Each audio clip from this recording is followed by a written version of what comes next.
सही बच्चों को नमस्कार।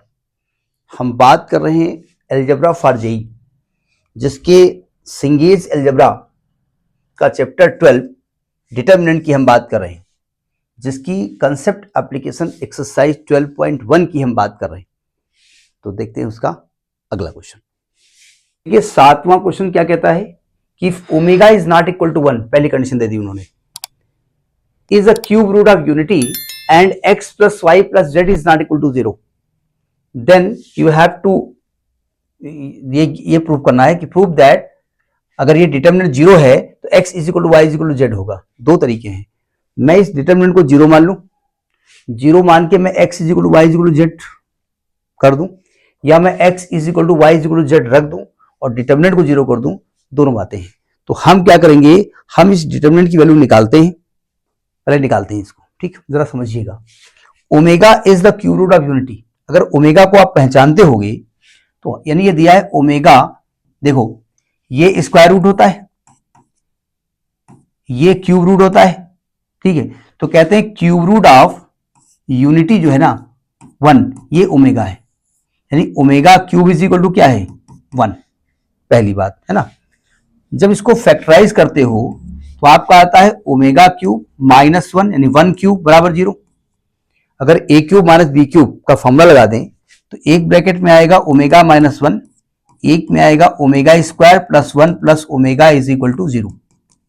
अब देखो दो ब्रैकेट है ना, और दो ब्रैकेट की वैल्यू क्या आ रही है, 0 आ रही है। तो इसका मतलब या तो ये 0 है या तो ये 0 है, दोनों 0 है।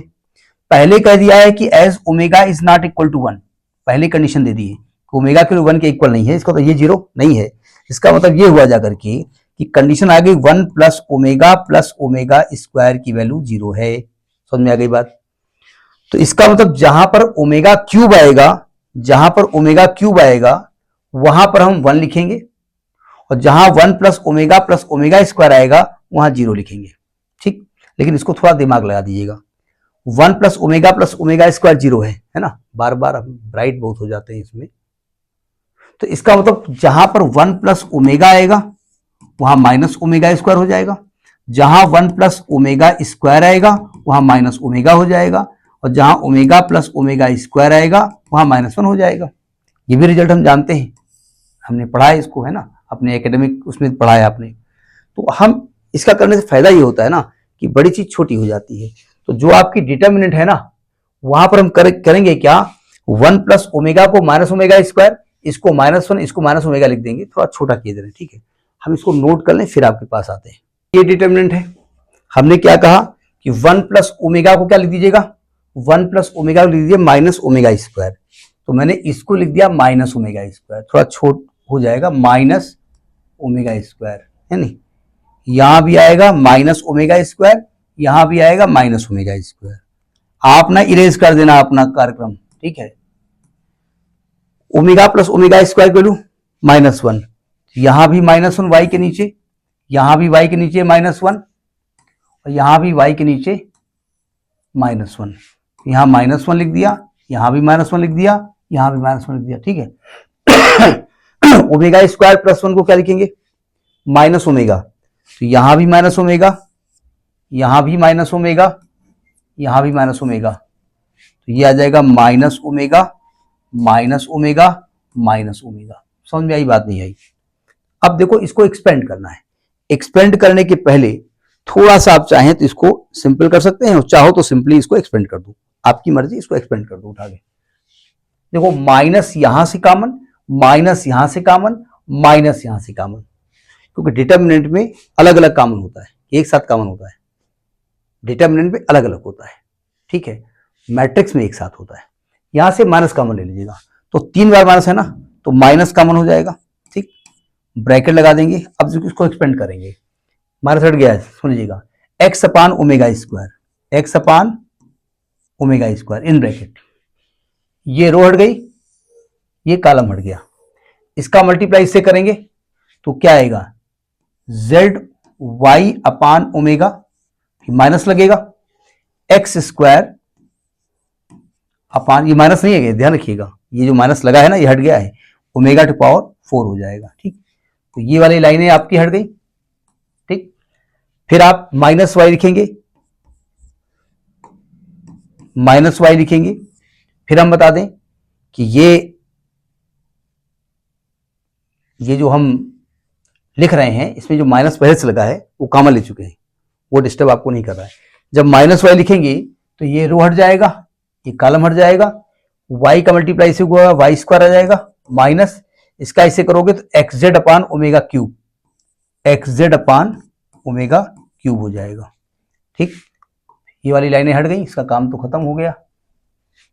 फिर प्लस का जेड अपान ओमेगा लिखेंगे, ये रो हट गया, ये कॉलम हट गया, इसका मल्टीप्लाई इससे किया तो क्या आ गया, x y upon omega square minus ये आएगा z square upon omega square, x y upon omega square आएगा। हाँ तो आ रहा तो आने दो, क्या करें, आ रहा तो आने दो, सुनो ध्यान से, सावधान। अब थोड़ा कैलकुलेट कर लो, -1, जरा समझने की कोशिश करो, थोड़ा सा टेक्निकल चीज यहाँ पे लिखी हुई है। देखो ये लिखा है एक्स अपान ओमेगा स्क्वायर, सावधान, ये ओमेगा टू पावर 4 है, ओमेगा टू पावर 4 को ओमेगा क्यूब इंटू ओमेगा लिखा जा सकता है, ओमेगा क्यूब की वैल्यू 1 होती है, ये ओमेगा हो जाएगा, यहां से ओमेगा कॉमन लोगे तो ओमेगा क्यूब हो जाएगा, यानी बाहर यहां ओमेगा क्यूब आ जाएगा, यहां ओमेगा क्यूब आ जाएगा, अंदर क्या बचेगा, अंदर बचेगा z y minus x square. ठीक है, माइनस वाई, ये ओमेगा क्यूब 1 तो y square minus x z, यहां देखो ओमेगा स्क्वायर कॉमन, बाहर omega cube plus z upon omega cube, अंदर क्या बचेगा x y minus z square. समझ में बात आ गई? बोले हाँ यहां तक बात समझ में आ गई, चलिए अच्छी बात है। ये माइनस बाहर लिख दो, इक्वल टू 0 नहीं लिखा है हमने, दो तरीके हैं, आप इक्वल टू 0 मान लो इसको और ये कंडीशन प्रूव कर दो जो दी हुई है। देखो पहले सॉल्व करो, ओमेगा क्यूब 1 होता है ना, तो ओमेगा क्यूब यहां भी 1, यहां भी 1, ब्रैकेट खोल दो, तो क्या आएगा x y z minus x cube minus y cube plus x y z plus x y z minus z cube, minus को अंदर ले जाओ तो ये आ जाएगा x cube plus y cube plus z cube minus 3xyz, equal to 0 लिख भी सकते हो नहीं भी लिख सकते हो, मैं फिलहाल इक्वल टू 0 लिख देता हूं, हम इक्वल टू 0 करके वो वाली कंडीशन प्रूव कर देंगे, x is equal to y is equal to z. देखो ध्यान से, इसके पहले वाले क्वेश्चन में एक क्वेश्चन आया था जिसमें हमने एक चीज बताई थी, इसको लिखा जा सकता है हाफ बाहर लिखोगे, x plus y plus z लिखोगे, बोले नहीं दोबारा बता दो, दोबारा देख लो, देखो a cube plus b cube plus c cube minus 3abc, इसके फैक्टर्स आपको आने चाहिए, वो आते होंगे, क्या होंगे, एक ब्रैकेट में आएगा x plus y plus z, एक में आएगा x square plus y square plus z square minus x y minus y z minus z x बराबर 0। अब प्रॉब्लम यह है कि हमको एक कंडीशन जो दी हुई है, कंडीशन यहां दी है कि अगले पेज में, रुकिए, हमें जो कंडीशन दी हुई है कि x is equal to y, x plus y plus z is not equal to 0, पहले कंडीशन दी गई है, यानी कि ये चीज तो 0 के इक्वल है नहीं, ये चीज 0 के इक्वल है। अब इससे कुछ रिजल्ट नहीं दिख रहा हमको, थोड़ा दिमाग लगाते हैं, दिमाग ये लगाएंगे, हम यहाँ 2 से इस ब्रैकेट में मल्टीप्लाई कर देंगे और यहाँ 2 से डिवाइड कर देंगे। इसके पहले भी हमने इस क्वेश्चन को इसी तरीके की फैक्टर को समझाया है। यहाँ क्या आ जाएगा x plus y plus z, यहाँ 2 से मल्टीप्लाई किया है तो आएगा 2x square plus 2y square plus 2z square minus 2xy minus 2yz minus 2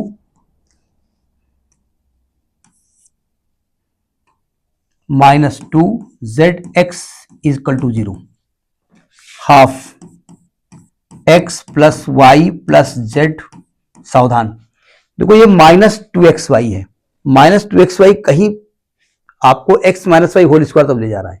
एक काम करूंगा, यहां से एक एक्स स्क्वायर उठाइए, यहां से प्लस वाई स्क्वायर उठाइए और इसको बुला लीजिए माइनस 2xy को और लिख दीजिए x माइनस वाई का होल स्क्वायर, चलेगा ना।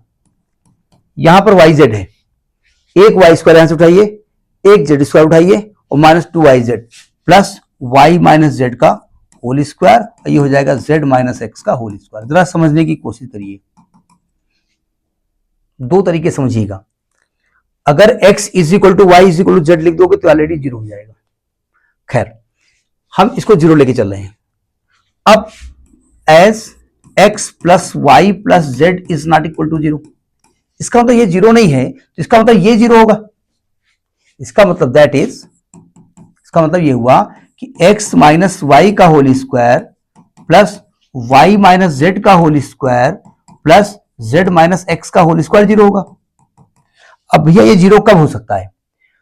जीरो तब होगा जब कुछ टर्म पॉजिटिव हो, कुछ टर्म नेगेटिव हो, वो आपस में कैंसिल हो जाए, तभी जीरो होगा ना। प्रॉब्लम ये है होल स्क्वायर है, होल स्क्वायर कभी नेगेटिव हो नहीं सकता। तो जब तीनों टर्म में कभी ये नेगेटिव ही नहीं हो सकता, तो इसका मतलब ये जीरो कब होगा? इसका मतलब x माइनस वाई भी जीरो होना चाहिए, y माइनस जेड अलग से जीरो होना चाहिए और z माइनस एक्स अलग से जीरो होना चाहिए। यानी यहां से x is equal to y एक रिजल्ट आएगा, यहाँ y is equal to z एक रिजल्ट आएगा, यहाँ z is equal to x एक रिजल्ट आएगा। अगर तीनों रिजल्टों को आप अलग अलग देखो, तीनों को ध्यान से देखो, तो आपको कुछ क्या कर रहे हो, क्या दिखाई पड़ेगा? अरे यार,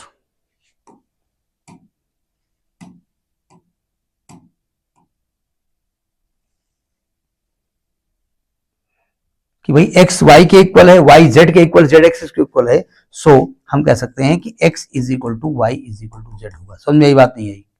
ये प्रूव करना था आपको। तो इस प्रकार से इस एक्सरसाइज को हमने खत्म किया। नेक्स्ट एक्सरसाइज किसी नेक्स्ट वीडियो में होगा, तब तक नमस्कार।